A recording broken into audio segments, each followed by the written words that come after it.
have to complete every 3 years, 450 hours in 3 years.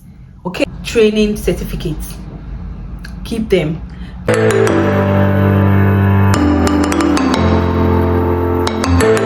Hello everyone, my name is Blessing.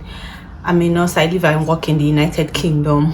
So on my channel I talk about nursing, beauty, lifestyle, family lifestyle, life hacks, DIYs and many more. If you are a new subscriber, thank you so much for coming to my channel and subscribing to my channel. And if you're a returning subscriber, thank you for sticking into this channel. So today I will be making a video about how to successfully complete validation portfolio that you have to complete every 3 years to be on the register as a UK registered nurse. So please continue watching, have a pen and paper. There'll be a vital information I'll be sharing in this video that will be useful for you, even if you are just a new UKRN or you have been on the register for about 2 years and you are looking forward to do your revalidation. Then this is for you. So get a pen and paper. So and keep what is revalidation? Revalidation is a process that all nurses and midwives, including nursing associates in the UK, has to follow so that they can be on the register in the United Kingdom with NMC.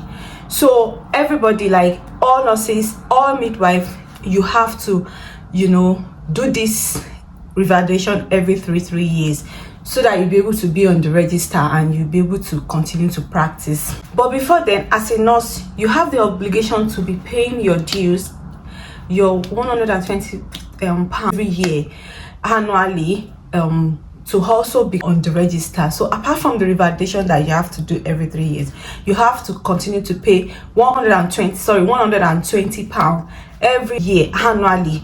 So you can either be paying it maybe like quarterly, like divided quarterly, or every 6 months, or annually. Whichever way suits you, you can continue to pay that annually.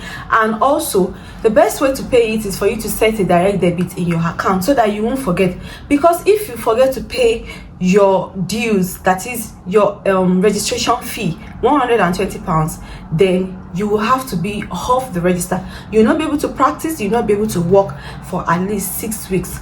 That is when you'll be able to prepare yourself again, and then there will be some certain paperwork that you have to do before you can start working again. No employer will be able to employ you, no employer will be able to give you a job if you are not on the register and if you forgot to pay your dues. So this is also a reminder for everybody, all nurses that is joining the NMC and you want to remain on the register, you have to continue to pay your 120 pounds annual fee as a registered nurse or midwife in the United Kingdom. So back to my discussion, which is revalidation.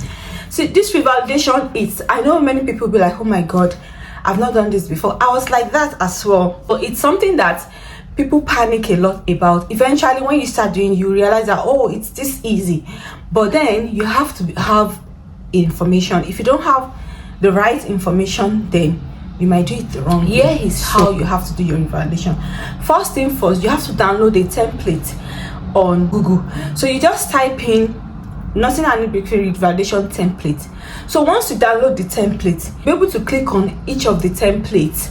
So the template comprises of practice hours log, CPD hours template, practice related feedback, reflective discussion form, reflective account form, and confirmation. Talking about it one after the other, and I will show you. This is what my own revalidation portfolio looks like. Yeah, it's quite huge. Yes. Let me remind you, apart from the money that you have to be paying, you also have to keep all your certificate, all the trainings that you've done, all the either online training, face-to-face training, even the training that was done in the in your workplace, maybe 30 minutes or 1 hour training, they all count.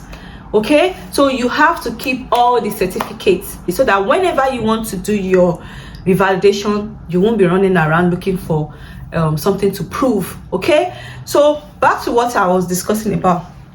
So your practice hours log, this is just to show the number of hours that you have worked, and to be on the register, you have to have worked for at least 450 hours in 3 years.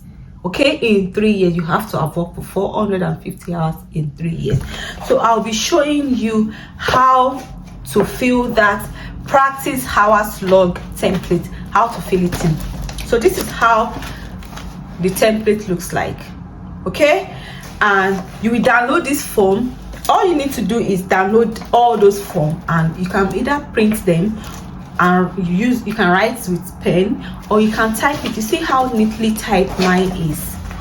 So this will even give whoever wants to sign for you the ability to, you know, read through easier. Okay, and it shows how neat everything. So this is how mine looks like. So for example, on this column here, it shows the date, the name and address of organization that you have worked or you are working currently, and then your work setting, your scope of practice, number of hours, your registration, and brief description of your work. So I'll be taking that one after the other. So the dates, if you have worked in like 2 or 3 places in those 3 years, then you will start with the current one that you are presently working at. So if you are working, maybe let me say, okay, you started in January this year, you just put it as maybe 1st of January 2022. That was when you started your current job, so you put it there. So the previous one, you put their date as well, following other ones accordingly. So name and address of your current working place, so you put the name as well and the address, of course. And then your working settings, it can either be maybe a care home, a nursing home, or a hospital. And then your scope of practice, so your scope of practice is talking about maybe is it a direct patient care, so you just put it there. Mine is a direct patient care, so that was what I put there. And then the numbers of hours, the number of hours is just that what are the hours you are contracted to. So like me, I'm working with NHS, so I'm contracted to 37.5 hours. So you put full time 37.5 hours per week. So that's what you put in the number of hours that you work. And then your registration, if you are a midwife, you put it there as midwife. If you are a nurse, you put it there as a nurse. And then brief description of your work. So you just explain what sort of job you do, what sort of care you give in your work setting, and that's it.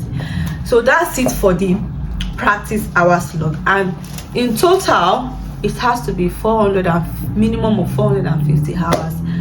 So for 3 years, definitely you'll be able to work more than 450 hours if you are working 37.5 hours per week. So the next one is CPD log template. So I'll be showing you as well how mine looks like. So this CPD log template is about all the training that you have done.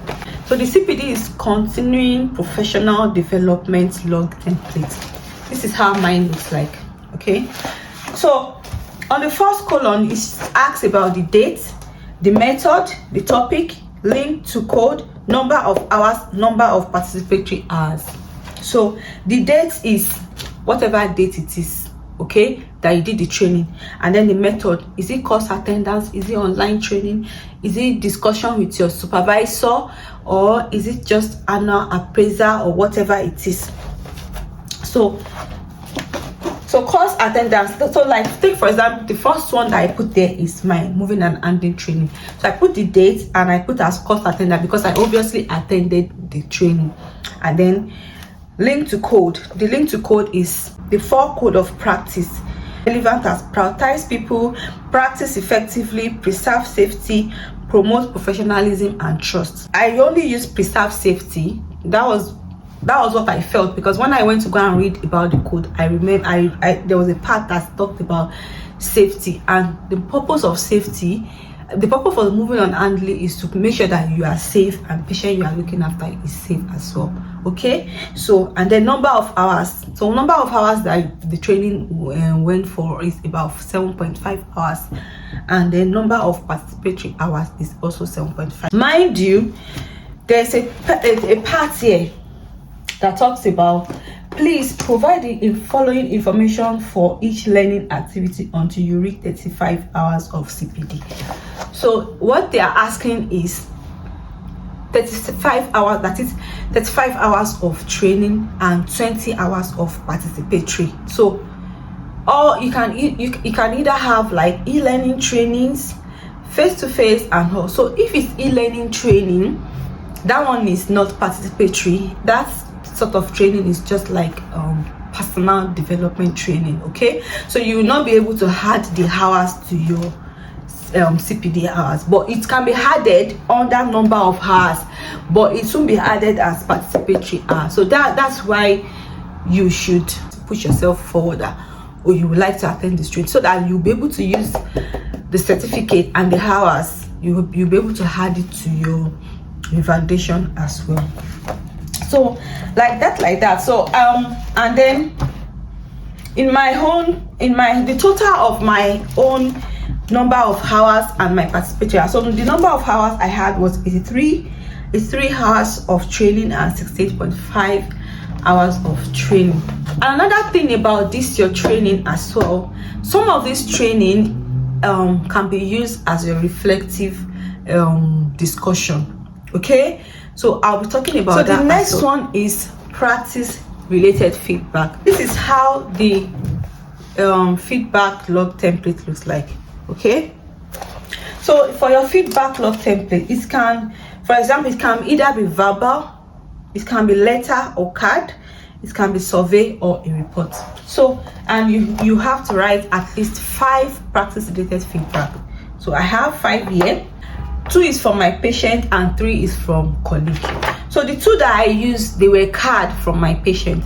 So the card can either be a personal card that was addressed to you, or it can even be a card for the whole unit. So the card for the whole unit, you just go and check if you worked that day, and then you can use that card.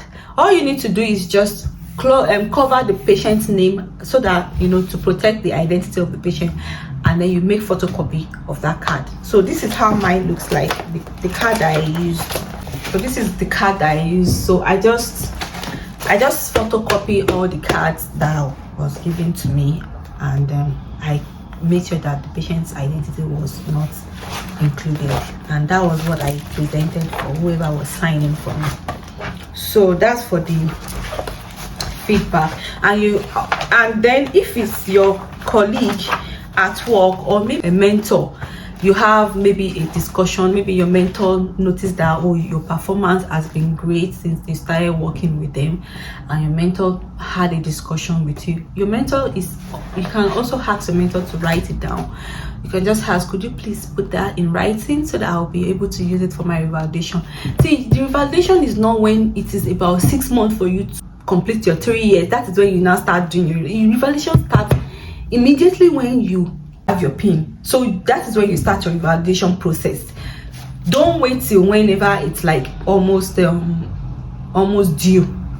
then you now start running around. No, don't do your things that way. Okay, so that's for the practice related field. So for the reflective discussion form, I know that is where most people panic. They'll be like, hey, how will I get 5 reflection to write about? I'll show you how I was able to manage the things I reflected on when I joined a new workplace. Even where I worked before for almost 3 years, I didn't have anything to write. But where I joined recently, it's a specialist unit, so I learned a lot of things. I was open to trainings, and also I was able to use that to build up my confidence, and I was able to use it to write some reflection about myself. So this reflective account form, this is how it looks like. Okay, this is how it looks like. So on the first column is to say what was the nature of the CPD activities and or practice related feedback and or event or experience in your practice. So this is why you have to keep all your training certificates. Keep them, you'll be needing them, and you have to also try as much as possible to attend trainings. Okay, so I wrote here that I did a training. So the training, and then when was the training, I put the date down and what the training was about. So the next column says, what did you learn from the CPD activity? So whatever you learn, everything you learn, you know what, you put it, the learning outcome. This is how I wrote it, the learning outcome. So the learning outcome, how to do this, how to do that, blah blah blah blah blah, you put it there. How did you change or improve your practice as a result of, you know, the training that you had? So like, how did it affect my knowledge? You know, what was the implication of the training, you understand, on me? How? So this is like you are reflecting, it's like thinking about, oh, I've learned this, okay, so what did this training, what has it taught me? How has it improved my practice? So you are like reflecting on what you have learned. So that's what the reflection, I mean the reflective account form, that's what you have to put in there. So that is what you'll be talking about. So there's a, so in that I just thought, okay, this training helped me to improve my skills and confidence in care of patients before, during and after blah blah blah procedure. So, and then I understand the equipment, blah blah blah. I understand the how to safely administer medication. See, you just write whatever you think that the training has helped you to improve in your practice. And then the next one will say, okay, how is it relevant? How did you think that this training that you have done is relevant to the code? So that is where your knowledge as a nurse comes in. So the code of practice, I told that we have the 4 code of practice. So you will now go back to the code of practice. You can download that code of practice as well on the NMC code of practice. You can download it on Google as well. It's all written there. So you open it. Okay, this training, for example, I use the 4 code of practice, how it is relevant. So the 4 code of practice is prioritize people, practice effectively, preserve safety, promote professionalism and trust. So prioritize people, when they say you are prioritizing people, what they're trying to let you explain there is that, okay, are you putting your patient first? And then if you're putting your patient first, are you also making sure that you are doing this effectively? That is where the practice effectively comes in. And then even if you are doing this effectively, are you doing it safely? Are you making sure that whatever you are doing for your patient, the care you are rendering for, is it safe for your patient as well as for yourself? And then if you are doing it safely, do you think what you are doing is promoting the nursing profession? And are you also making sure that you are putting a trust in your patient? So that is where the promote professionalism and trust comes in. So whenever you go through the code of practice, the NMC code of practice, you will see the information there. Okay, so that is that for the reflective discussion, and you have to write 5. So if you have done like 10 trainings, or you have taught a student, or you've corrected a staff, so this is also about reflection. It doesn't have to be training, but I would advise you, maybe you should use training at least for your first revalidation. Use training. That will be more easier for you. Then whenever you are now into the system, that you understand it properly, then you can now be using so many things, like, or maybe when you train a student nurse that came to you, how you did this, blah blah blah, you can incorporate that inside your revalidation as well during your reflective discussion. Okay, but for now, stick to your training. That's the trick that I'll be giving you. Stick to all the trainings that you have. That's about the reflective account form. So for the reflective discussion form, so this is see all the trainings that I did: BLS, blood, venipuncture. This is venipuncture. This is my venipuncture training. This is my intravenous cannulation training. So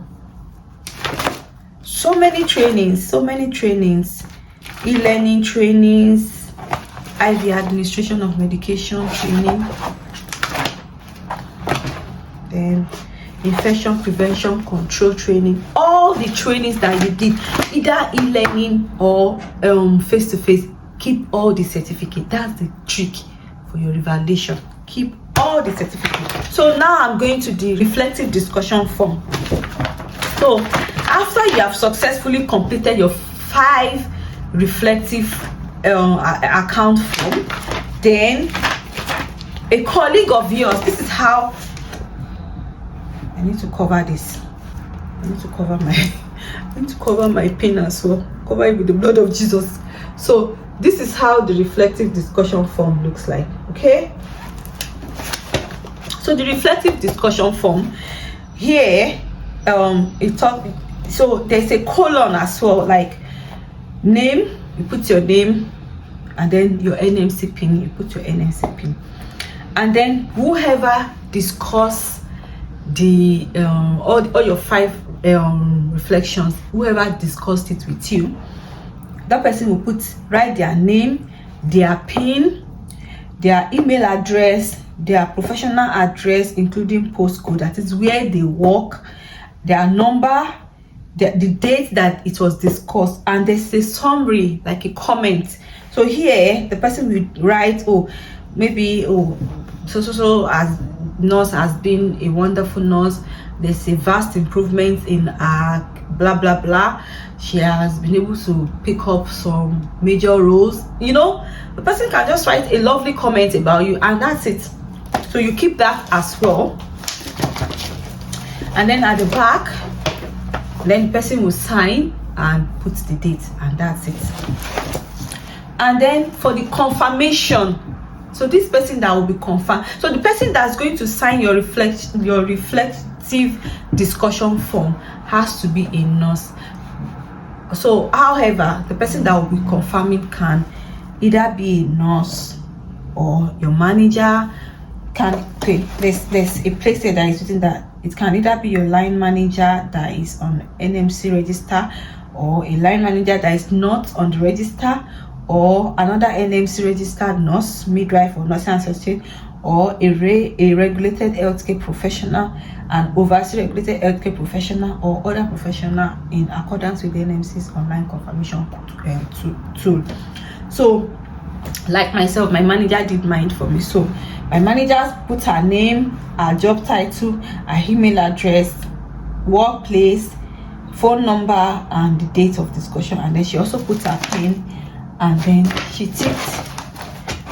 ticked all this parts. She ticked it for me, that you have seen accurate record of the CPD, continuing professional development, all my trainings, and then she has read about the practice related feedback, and then written reflective accounts, and then discussion. She has discussed the reflection with me, so she will also take that. So that's that, and then she'll put confirmation. And after you have successfully completed your portfolio, you will now go to your NMC online. You log in. So I think about maybe 2 or 3 weeks to the date that your revalidation will be closing, they will send like a form for you to fill. So that form, I can't access that form now because I have submitted mine already about 2 or 3 months ago. So I can't access it. So but whenever you are about to, like, if it's like about 3 weeks, although when it's like about 2 months to your revalidation ending, the NMC will send you a reminder. When it's about a month, they will send you a reminder. And when it's about 2 or 3 weeks before your revalidation is ending, they will also send you a reminder. And then they will, in your NMC online account, whenever you log in, there's a part that will show that you'll be able to, you know, fill all this information. So that information that they'll be asking you is everything that you have written here that is in your portfolio. So they'll ask if you have done all the 5 reflection, if somebody have confirmed it for you. So all those 2 people that signed, either your manager or your colleague or whoever signed for you, you will put in their information, and then they will send them an email. So if they receive an email, I think they will send them a link to confirm that this has been done. Okay, so if they receive any email and then they say, oh no, I have not discussed this with this person, then it will backfire on you. Okay, so that's why you have to be sure that you are doing this rightly. You are not just sitting down in one place and then just filling somebody's information in, because the NMC will send them an email. Okay, so that's that about that. So once you have filled that form and you submit and you have paid your £120, you've paid that, and that's it. So you just be waiting for your confirmation. So NMC will be sending you a confirmation. So take for example how this actually works. Take for example, if you become registered nurse, that is NMC, you had your PIN maybe in February. So in January, 31st of January, you must have completed your revalidation and submitted it, not 29th of February. Okay, don't be making that mistake. So if you got registered in February, your revalidation, the third year of your revalidation, you should have completed your revalidation by 31st of January, because as you enter February, that's another month, and you have not submitted your revalidation by then you might end up not being able to be on the register for some months or so. Okay, so guys, I've come to the end of today's video, and I know it's kind of lengthy, but you know, I've been able to pinpoint all the important information that you need to know to be on the register and to successfully complete a revalidation portfolio. If you have subscribed to my channel, thank you so much for subscribing, and if you are a returning subscriber, I'm blowing you a lovely kisses. So if you are a nurse and you just got registered this year, don't wait till 2025 before you start running around for your revalidation. You start now. All right, okay? So thank you so much for watching this video, and I'll see you in my next video. Bye. Mwah.